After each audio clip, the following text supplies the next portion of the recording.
Hello Gold Coasters, thanks for inviting me to do this virtual author event with Gold Coast Libraries. Thanks very much to the libraries for having me. I would have liked to have been up there in person, but this is the new normal, as they say. My name's Tony Park, and I'm going to be talking to you today about my 18th African novel, my latest book, Last Survivor. In case you haven't heard of me, I'm an Australian who writes novels set in Africa. Last Survivor is my 18th book, and like the others, it deals with conservation issues. This time it's a little bit different though. In the past, I've covered the plight of endangered wildlife, things like rhinos and elephants and even vultures. All sorts of creatures are endangered. But do you know what the most endangered living organism on the planet is today? It's not an animal or a bird or a reptile, it's a plant. Specifically, certain species of South African cycads, these plants here, funny spiky looking things that actually date back to the Jurassic era and are highly collectible. The Encephalatos family of cycads in South Africa, and certain members of that family are the most endangered living organisms on the planet today. By the way, I'll be answering some questions later on that have come through from readers. But in case you're wondering now and asking yourself why plants, the answer is money. It's big business. Cycads, as well as being kind of unusual and quirky, are extremely collectible. There are die-hard collectors here in Australia, in South Africa, in America, in Southeast Asia. These plants tend to favour warm climates that are absolutely passionate about these plants. So of course, the majority of them are scrupulous, honest, decent humans, but what I learned in the course of researching this book, Last Survivor, is that there is a flourishing and extremely lucrative illegal trade in these plants. So why plants? How did I find out about this? It's a very good question. I'm often asked where I get the ideas for my stories. And 18 books on, I'm still looking for ideas and they still come up. They can come from anywhere, from a fireside chat in Africa. My wife and I have an unusual life in that while we are Australians, we also spend half of our lives every year in Africa. We have a house in Sydney, where I'm coming to you from now, thanks to lockdown. And we also have a house in South Africa on the edge of the Kruger National Park. And we visit a lot of the neighbouring countries in southern Africa, and that's where I've set previous books in places like Botswana and Namibia and Zimbabwe and even up as far as Rwanda and Zambia.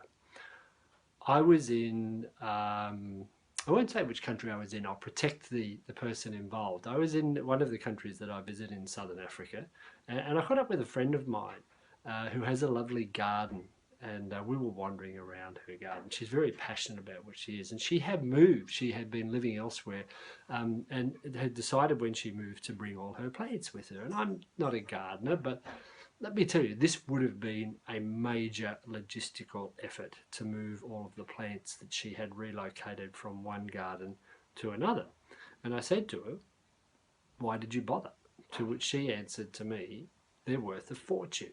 And there were cycads. She started to tell me a little bit about these amazing plants.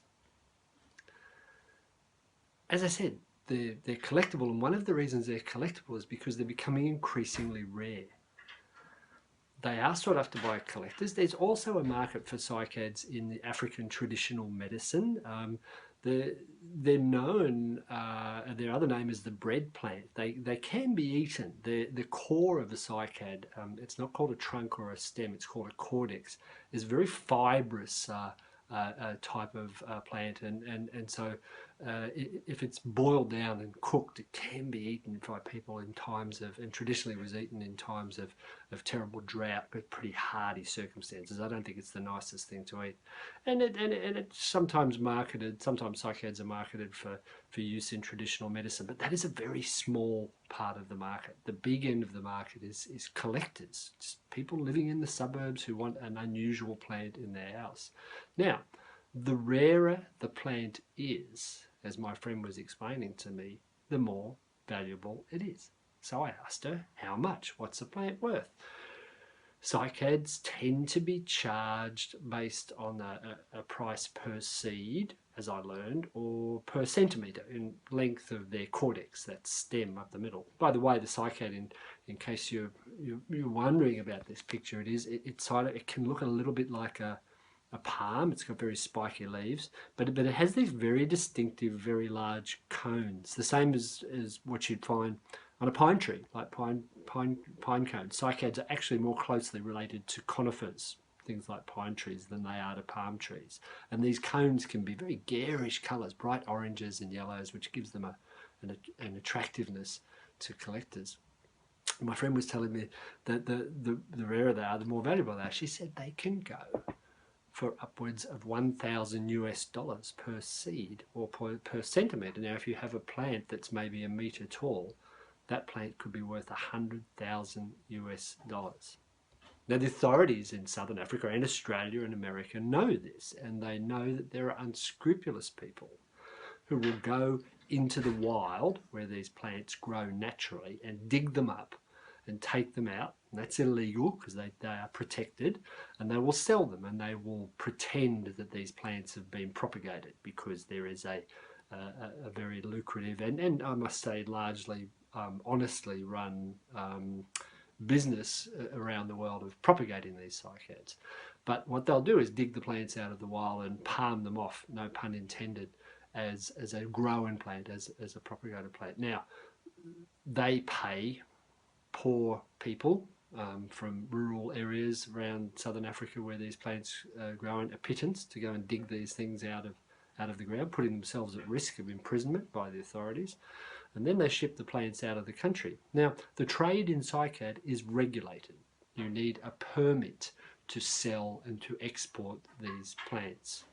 However, like all things, the extent to which it's policed comes down to resources, and resources are strapped in many of the countries we're talking about. So what can happen is that an unscrupulous dealer could, say, take a plant out of the wild, pretend it's been cultivated and grown, then to ship it out of the country they will fill out the paperwork for, say, a less endangered plant. And if you cut the leaves, the spiny leaves off a cycad, and you're just left with the cortex, which is a good way to transport them because they're incredibly hardy plants.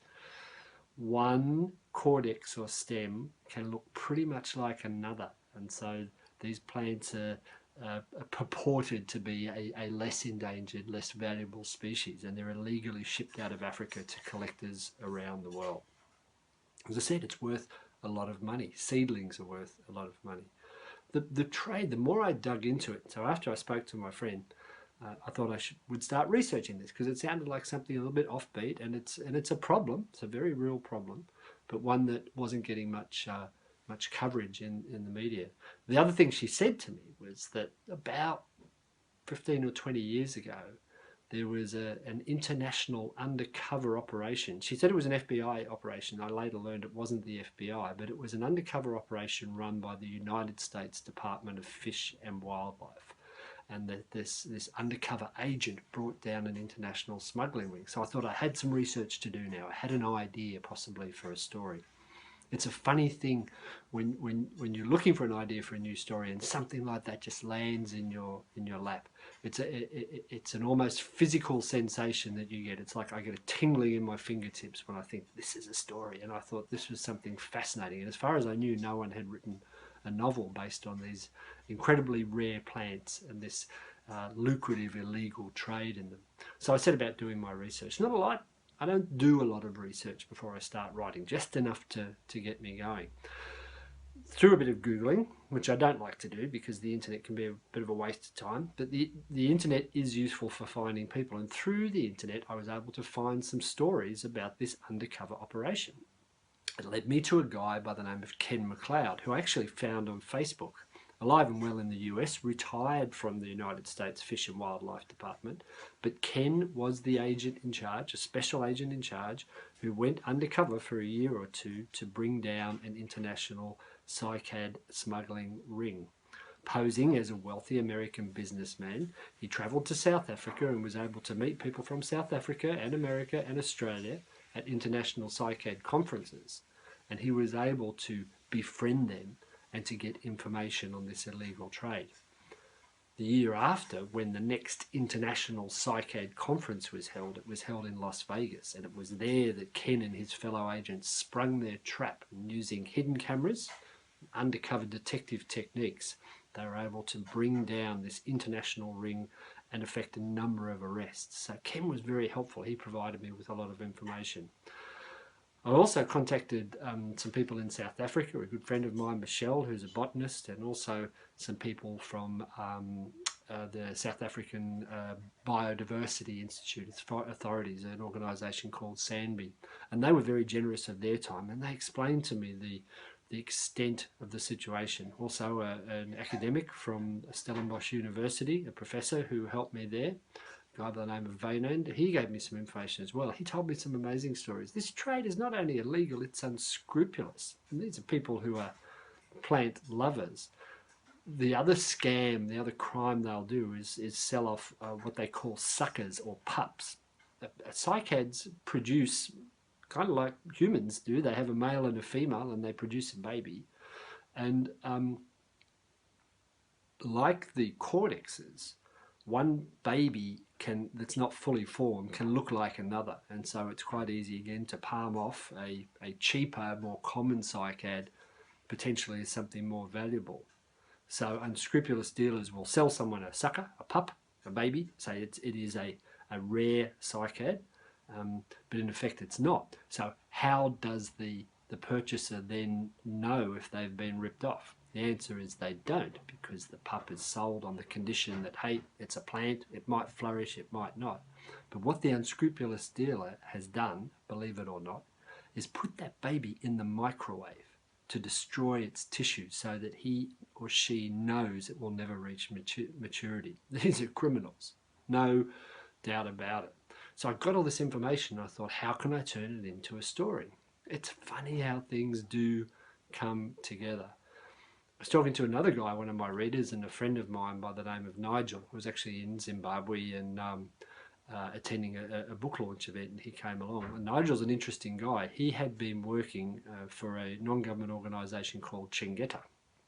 Chingeta is a Shona word that means to protect, to look after. And Chingeta Wildlife, his organisation, is an anti-poaching organisation that trains rangers in the military techniques and skills they need to fight poaching. Nigel had been working in Mali, in northwest Africa, somewhere I haven't been, but he was telling me what was going on up there. He says in that part of Africa where there's a problem with extremist terrorism, poaching is done to fund terrorism. So elephants are killed for their ivory, and other crimes are committed, including drug transportation. Mali, as I learned, is a hub for drug shipments from South America through to Europe, where drugs are flown in old civilian cargo aircraft, landed in the desert in Mali, and then decanted onto camel trains and taken overland to the Mediterranean coast and then filtered into London. So Mali, as well as being apparently a beautiful country, is also a bit of a hotbed of crime. And this crime is used to fund terrorism. So I started thinking plants, I started thinking terrorism. I travelled to the UK while I was starting to write this book. And of course, again, there's a problem with extremism over there. And I thought, well, how can I work all these things together? In London, to do a little bit more research, I went to the Kew Botanical Gardens, a lovely place. And I had a look at a cycad there, the world's rarest cycad. It's a cycad called an Encephalatus woodii. It is the most endangered cycad, and one of the reasons it is, and will eventually die out, is because there are no females left. As I said before, a cycad needs a male and a female.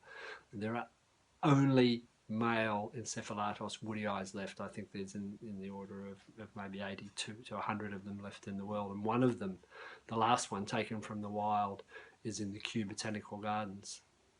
So as a novelist, as a fiction writer, you can delve into what ifs, fiction, fantasy. What if somebody found a female Encephalatus woodii?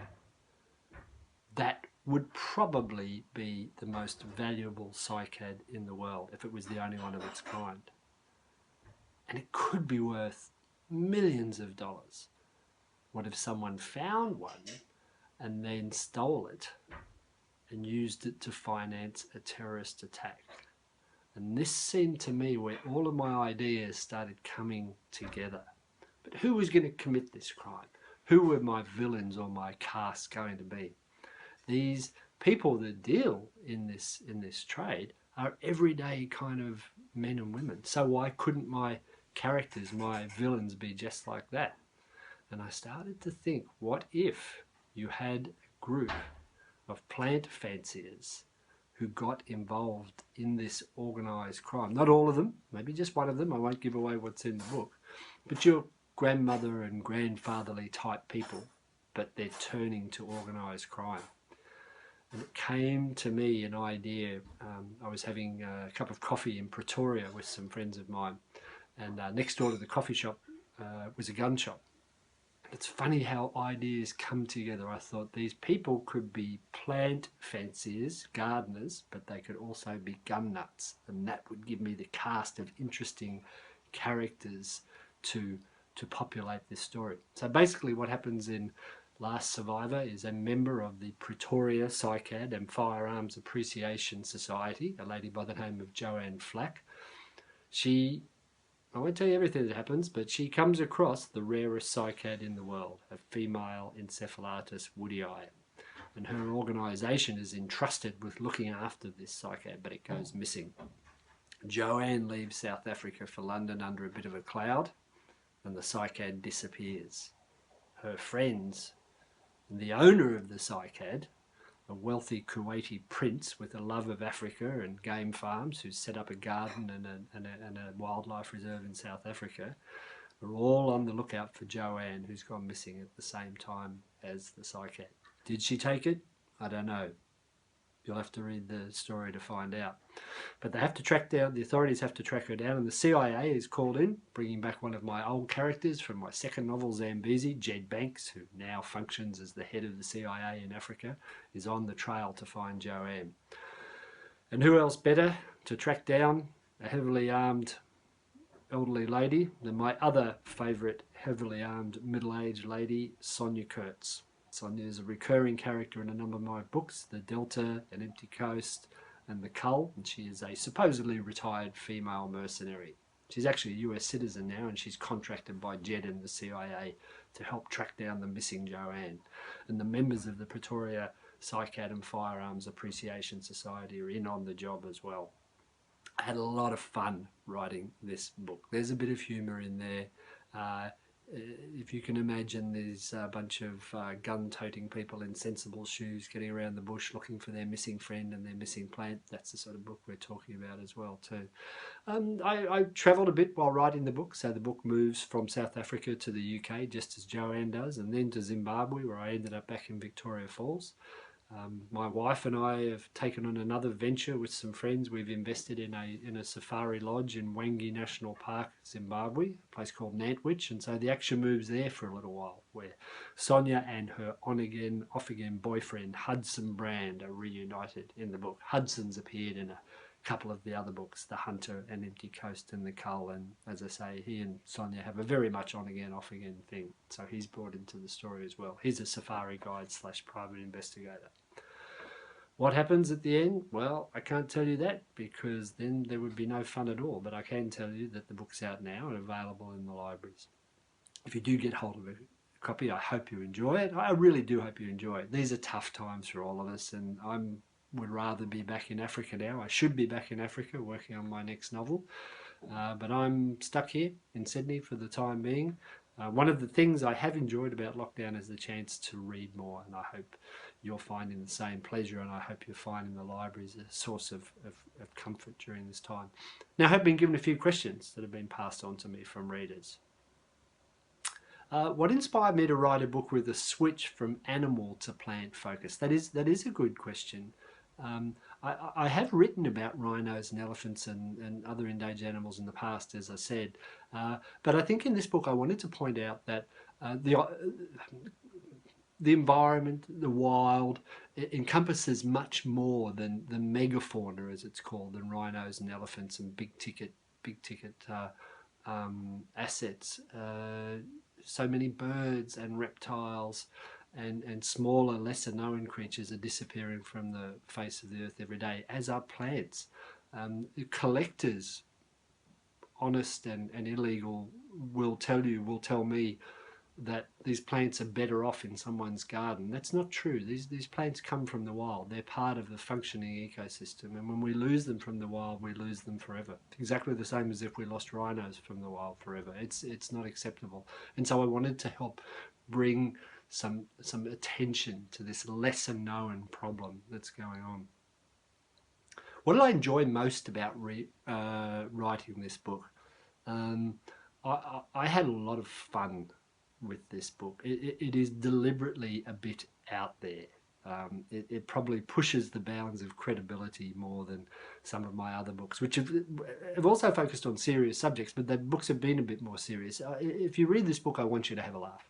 I want you to have a bit of fun, because I had a laugh and I had a bit of fun while writing this book. It does deal with a serious subject, and I'm not trying to make light of it, but there's a few jokes in there and a few, I think, quite funny, quirky characters in there. So that's what I enjoyed most. I've also asked, what surprised you most about by what I discovered about rare flora smuggling? I think the extent of it and the value of it, the money involved. I mean, we're talking about commodities that are close to the value of rhino horn. Rhino horn is worth more than gold, diamonds, or cocaine, and some of these plants would be a very close second to that, if not equal to it. So I think that this is very much a hidden crime, but it's a very lucrative one and a very serious one. Am I now something of a Cycad expert? No. I think one of the fun things about writing novels is that you learn about different things, and I have tried to learn a bit. I was helped very much in the writing of this book by a number of experts, by Vaynand and Michelle and Ken, who all read the book for me and picked up any errors that I made. And I have made a few errors. So any other errors that remain in the book are my fault, not theirs. So it's impossible to become an expert on something even after you've written one book on it. But I certainly have learned a lot, and I hope you learned a lot as well too from the book. Someone said, you seem to have your research down to a T.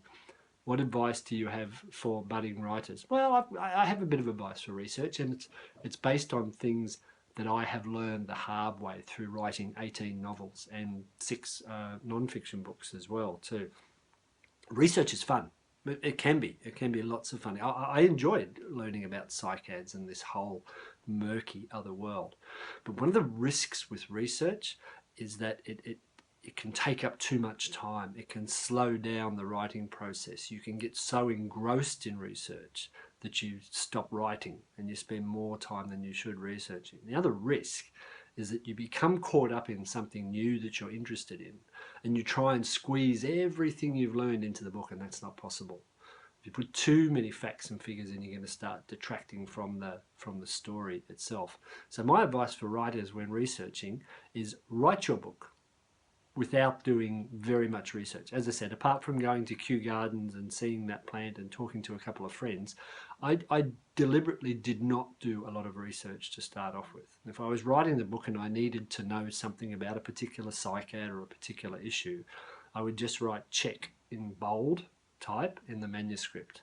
And at the end of the manuscript, when I finished writing it, because I don't have a plot, I don't have a plan, I went back and then did my first edit on the manuscript, and if I still needed that piece of information that I have flagged, I could then go and ask one of my expert friends for that piece of information. So I do my research retrospectively, because there's not much point in learning everything there is in the world about, say, cycads, when you only need a small fraction to make the book believable. So that's my advice on how to do the research. Do the research after you've done the writing and fill in the gaps.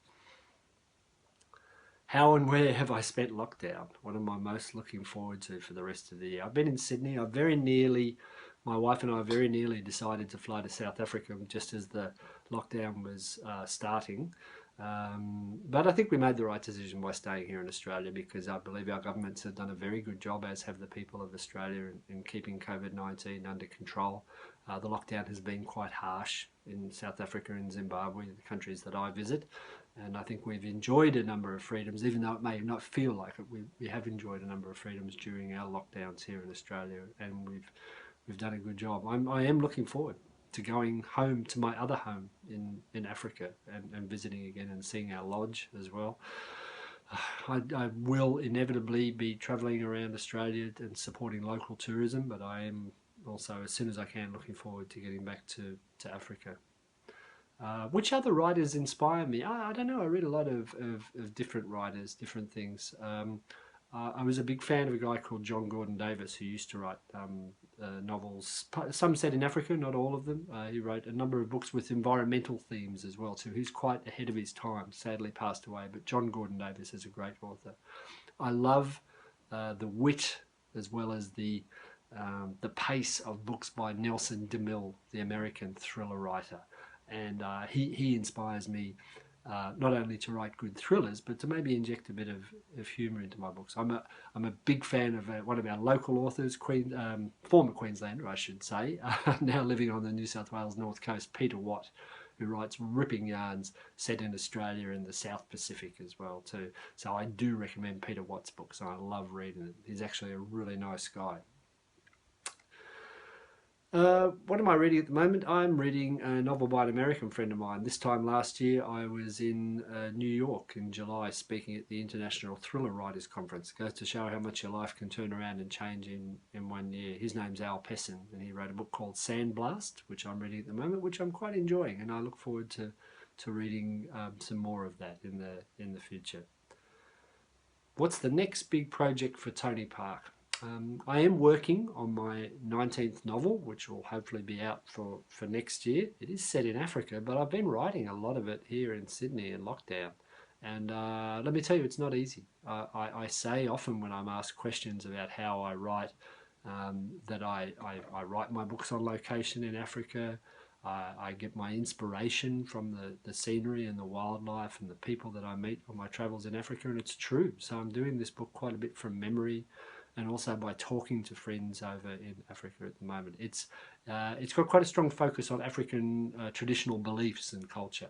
That's about all I'll say for it at the moment. But I'm working on it. I hope to have it finished and sent into my publishers in a few months' time, and it will hopefully be out next year. The other thing I have just done also, my other big project, is I've just re-released another book, which I happen to have here.